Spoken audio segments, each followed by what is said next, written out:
I'd like to welcome all of you and commend you for taking the decision to attend this highly significant rally.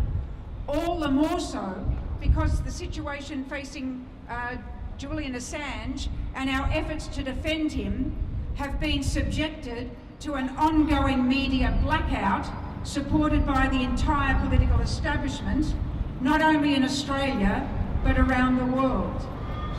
My name is Linda Tenenbaum. I'm a member of the National Committee of the Socialist Equality Party, and I'll be chairing today's event.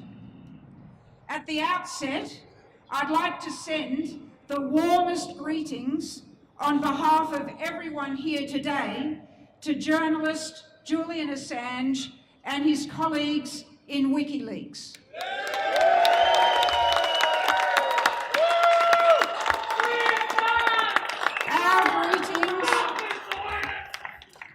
Our greetings also go to journalists and workers in every country who are fighting government, military intelligence and corporate efforts to suppress their democratic rights and intimidate them into silence. For the past 12 years, Assange and his media organisation WikiLeaks have provided the means for whistleblowers to expose the real nature and extent of imperialist criminality.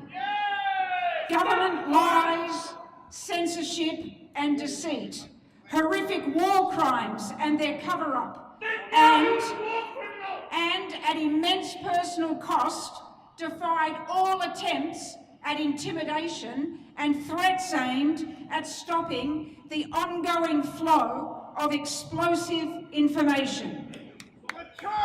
In recent weeks, Julian's persecution has intensified. All his communications have been cut off in what is an act of pure vindictiveness. Just imagine what his life has been like. Stuck in a tiny room for the past 6 years with no access to fresh air or sunlight, with a host of medical conditions for which he has been denied any treatment. He can't reach for his mobile phone and speak to his friends when he wakes up in the morning, or send them a text message. He can't walk outside in the sunshine. He is a journalist who has no access to a computer, to information, to social media, to the outside world. Now he faces the imminent threat of being driven out of the Ecuadorian embassy in London, where he was granted political asylum in 2012 as his only alternative to being extradited to Sweden and then on to the United States. If he is forced to leave the embassy now, the British government will arrest him and jail him and then prepare his extradition to the United States, where he will likely face grand jury charges of espionage which carry the death penalty.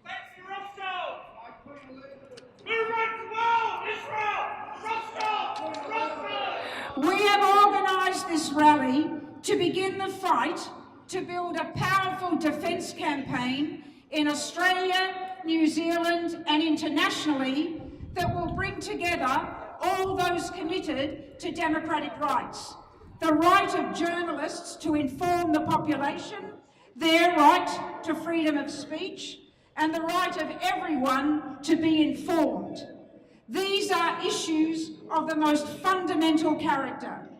The suppression of the truth of WikiLeaks and Julian Assange goes hand in hand with the destruction of democratic rights.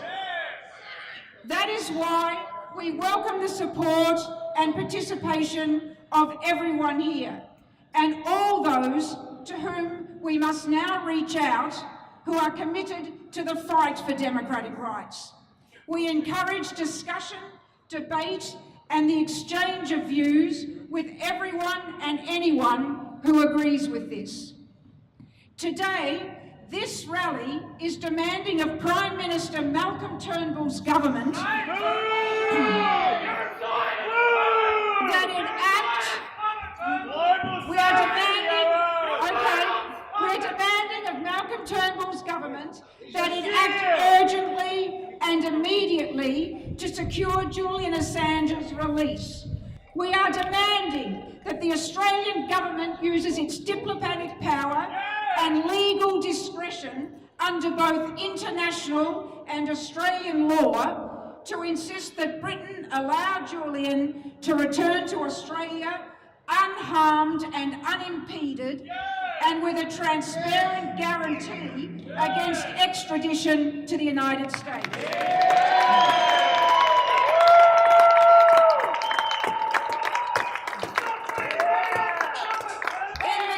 In the cases of both Peter Grester, the Australian Al Jazeera journalist who was jailed in Egypt for reporting the truth of the situation in that country, and David Hicks, the Australian imprisoned in Guantanamo Bay under false claims that he was a terrorist, the Australian government utilised its diplomatic powers to secure their release and repatriation. Why not Julian Assange?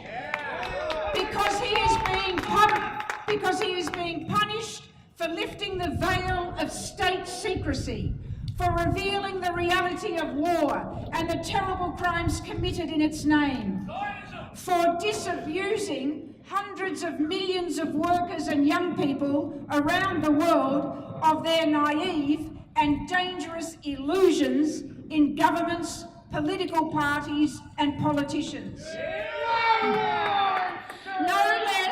No less than 5 countries, Australia, Sweden, the United States, Britain and now Ecuador, have been involved in the conspiracy to silence Assange and extradite him to the United States. All of them have trashed his democratic right to freedom of speech and the democratic rights of his audience to hear, see and read what WikiLeaks has published. Julian Assange is an Australian citizen, and as such, he has definite democratic rights. But Turnbull and every one of his parliamentary colleagues are cowards.